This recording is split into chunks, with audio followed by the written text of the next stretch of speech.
हिंदी के सर्वश्रेष्ठ ऐतिहासिक उपन्यासकार, श्रेष्ठ सामाजिक उपन्यासकार तथा नाटककार श्री वृंदावन लाल वर्मा अमर कथा शिल्पी की एक कहानी उन फूलों को कुचला को आज मैं आपके समक्ष लेकर उपस्थित हूँ। आइए इस कहानी को सुनते हैं। लीला की आयु होगी यही कोई 17-18 साल की। आँख, नाक, रंग, स्वास्थ्य सब ठीक थे। घर का कामकाज, रसोई, सीना, पिरोना इत्यादि खूब जानती थी। पढ़ी थी हाई स्कूल तक। पिता रामधन की छोटी सी दुकान थी, गुजर हो जाती थी और थोड़ा सा बच जाता था। लीला रामधन की अकेली संतान थी। लीला की माँ का स्वास्थ्य अच्छा नहीं रहता था, परंतु रामधन को लीला के विवाह की चिंता अपनी पत्नी के स्वास्थ्य से कहीं अधिक थी। मैं अपनी भूली भाली स्वरूप बेटी को किसी बड़े घर में अच्छे वर के हाथ दूंगा, रामधन के मन में धुन समाई रहती थी। बड़े घर का एक लड़का 6 महीने पहले मिला था। लड़के के बाप ने कहा, ऐसा लड़का आपको ढूंढे न मिलेगा। लड़की भी तो गुणों का भंडार है। रामधन ने अपना अभिमान प्रकट किया। सो तो ठीक है, मैंने उसे देख लिया है। लड़के ने उसका फ़ोटो भी परख लिया है। मैं संबंध करने के लिए तैयार हूँ। जरा सी बात तय होने को रह गई है। जी कहिए। यही कि अपना मकान लड़के के नाम लिख दीजिए। आपके पुत्र तो है नहीं, इसी को पुत्र समझें। अंत में एक दिन उसी को मिलेगा ही। तो अभी उसकी ज़रूरत क्या? अभी तो मैं हूँ, मेरी पत्नी है, मेरी दुकान है। सब मोह माया है भाई जी। आप मकान में बने रहना। दामाद के मकान में? इसके बाद नहीं पटी और संबंध न हो सका। एक दूसरे मिले, उनकी तलब थी, भाई जी हमको मकान नहीं चाहिए, केवल 5,000 नगद, थोड़ा सा गहना और बारात का आगत स्वागत बस। रामधन ने घिघियाकर प्रार्थना की, इतनी तो मेरी पूंजी भी नहीं है। मकान है, दुकान है, आपका नाम है भाई जी। मकान दुकान तो बेच नहीं सकता। मेरा नाम कोई खरीदने या गिरवी रखने से रहा। तब तो फिर बात ख़त्म हो गई। यह संबंध भी न हो सका। एक और मिले, उन्होंने न मकान का नाम लिया और न रामधन के नाम का। लड़का इंटर में पढ़ता था। एमए तक की पढ़ाई का खर्चा आप देंगे ही, हमें और कुछ नहीं चाहिए। सब कुछ मांगते हुए भी उसने कुछ नहीं मांगा। रामधन ने पूछा, पढ़ाई में कितना खर्च पड़ेगा? यही कोई 100-125 रुपये महीना।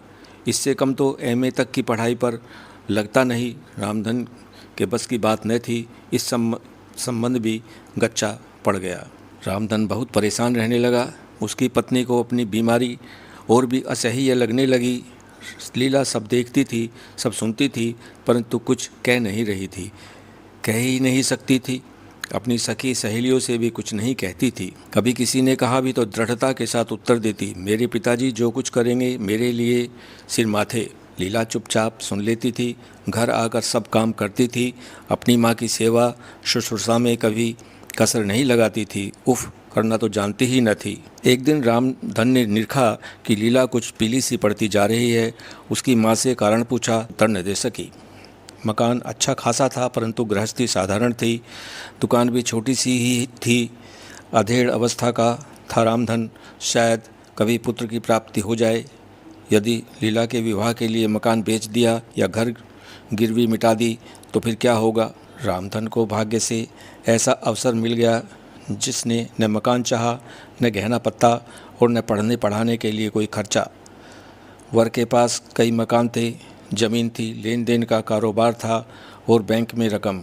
केवल एक कसर थी, आयु उसकी लगभग 45 की थी। तो क्या हुआ? रामधन ने अपनी शंकाओं के साथ समझौता किया। इसकी पत्नी नहीं रही, दूसरा ब्याह कर रहा है। बहुत से करते हैं। रोगीला नहीं है, भरा भरा घर है, नौकर चाकर हैं, दबदबा है, लड़की बहुत सुख में रहेगी। और कभी मुझे अटक पड़ी तो मेरी भी सहायता करता रहेगा। अरे यह नहीं, भगवान बचावे, मुझे कभी कुछ नहीं चाहिए, लीला सुखी रहे। रामधन ने संबंध पक्का कर लिया। विवाह का मुहूर्त शोध लिया गया। बारात आने को हुई। रामधन के घर विवाह की तैयारी पूरी तत्परता के साथ होने लगी। पास पड़ोस के नर नारी भी सहायता करने लगे। किसी किसी पड़ोसी के मन में उठता था, लीला बड़ी सीधी सादी फूल सी सुंदर लड़की है, परंतु भाग्य का लिखा कौन टाल सकता है। खैर, खाने पीने की कभी तंगी न रहेगी। विवाह की तैयारी में जो काम रामधन के घर हो रहा था उसमें लीला भी हाथ बटा रही थी, क्योंकि उसकी माँ कुछ नहीं कर पाती थी। सखी सहेलियाँ अकेले में कुछ हंसी की बात करती तो वह फीकी सी मुस्कान के साथ उनका साथ देती। जैसे क्षितिज पर छाई संध्या की पीली बदली में हल्की बिजली की रेखा चमक कर विलीन हो गई हो। काम करते करते जब स्त्रियां गीत गा उठती तब लीला सिर नीचा कर लेती।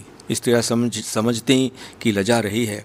जब चेहरे पर पसीना आ जाता तब कहीं वह सिर उठाती। उसके माथे पर पसीने की बूंदें ऐसी लगती जैसे मुरझाई घास पर ओस कण हो। अरे ऐसी भी लाज शर्म क्या है, एक सहेली ने धीरे से कोंचा। लीला ने कोई उत्तर नहीं दिया, चुपचाप काम करती रही। अकेले अकेले बहुत प्रसन्न होती होगी, क्योंकि एक बड़े मालदार से ब्याही जाने वाली है। सहेली के मन में उठा और उसने बारीकी के साथ लीला के भाव को भांपने की चेष्टा की। उसने वहाँ कोई उतार चढ़ाव न पाया। कभी अकेले में उसके उस भाव को पकड़ पाऊँ तब कहूँगी, सहेली ने संकल्प लिया। उस दिन बारात आई, सब कार्य शोध हुए, मुहूर्त के अनुसार किए जाने लगे। बारात छोटी सी थी परंतु ठाठ बड़ा था। दूल्हा का यह दूसरा ब्याह था, परंतु था तो बड़े आदमी का। रामधन ने भी अपने वित्त के अनुकूल घर की सजावट की। घर के सामने सुंदर शामियाना ताना गया। न जाने कितने पेड़ों की पत्तियों के तोरण और बंधनवार बनाए गए। भीतर विवाह मंडप और यज्ञ वेदी भी ऐसी रंग बिरंगी बनाई गई कि देखते ही बनती थी। आंगन में जहाँ विवाह मंडप रचा गया था, एक और खपरेल का छायावान था। उसे पत्तों से ऐसा ढका संवारा गया कि कुंज सी जान पड़ती थी। विवाह के समय इसी छप्पर के नीचे से लीला को अपनी सहेलियों के साथ यज्ञ वेदी के पास आना था। पाणी ग्रहण का मुहूर्त सूर्यास्त के पहले का था। दूल्हा विवाह मंडप के नीचे आ गया। बढ़िया रेशमी पोशाक पहने था, नाक कान सब ठीक, लेकिन दूल्हा की तोंद निकली पड़ रही थी। बेचारा कंठकूप से गर्दन चिपका कर सांस लेने की कोशिश कर रहा था, जिससे तोंद पीछे की तरफ कुछ तो सरक जाए, परंतु यह निकल पड़ रही थी। मूछ दाढ़ी क्लीन शेव थी, परंतु सिर के अधभूरे बाल अलबेली टोपी के नीचे से झांक पड़ते थे। विवाह मंडप के किसी छेद में होकर अथवा खपड़ैल वाले छायावान की पत्तियों के किसी झरोखे में होकर ही सूर्य की किरणें उस अधभूरे बालों को जगमगा देती थी, और तोंद तो किसी तरह भी छिपाए नहीं छिपती थी। लीला को चढ़ावे में बहुत गहने दुल्हा ने भेजे थे, उनसे वह खूब सिंगारी गई। गहनों ने उसे दमका दिया। उसके पीले चेहरे पर एक आभा सी बिखर गई। एक रीति के अनुसार दूल्हा ने विवाह मंडप के नीचे से रंग बिरंगे फूलों की बहुत बढ़िया माला लीला के लिए भेजी। उसकी एक सहेली ने नतमस्तक लीला के गले में वह माला डाल दी।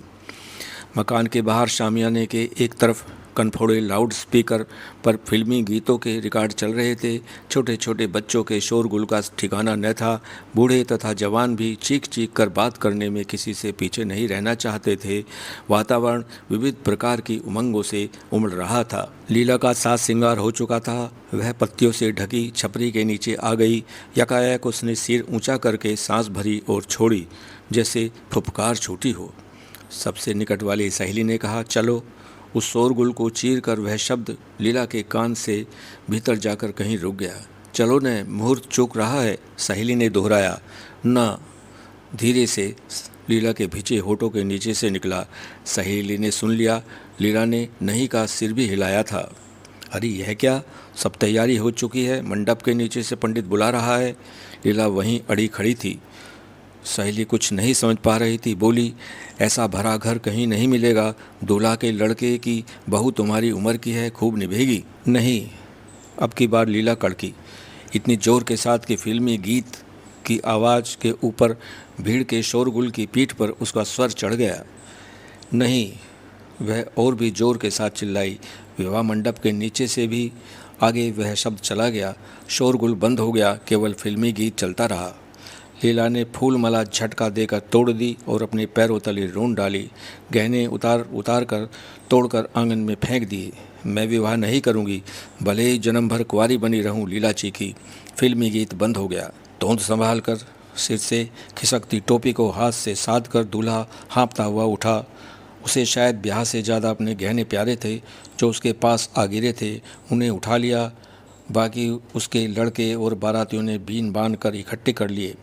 बहुत जल्दी सबके सब बाहर आ गए। रामधन सिर पकड़े बैठा था। उसकी पत्नी कुलती कांखती द्वार के कोने के पास आ चिपकी, बोली, चिंता मत करो, इनका सब गहना पत्ता लौटा दो। लड़की ने ठीक किया, उसके भाग्य में इससा छवर लिखा होगा तो अवश्य मिल जाएगा। बारात जिस धूमधाम से आई थी उससे तो न लौटी, पर रातों रात अपना गहना इत्यादि वापस लेकर खिसक गई। कुछ महीने बाद ही एक दिन आया जब एक उपयुक्त आयु के शिक्षित लड़के के साथ लीला का ब्याह हो गया। रामधन का न तो मकान गया और न नाम। निसंदेह लीला को गहने थोड़े ही मिले, परंतु विवाह के समय फूलों की जो माला उसके गले में डाली गई उसे पाकर वह मुस्कुराई। चेहरे पर रंग भी पीला न था, माला के फूलों से होड़ सी लगा रहा था। कहानी अच्छी लगी हो तो लाइक करना और सब्सक्राइब करना।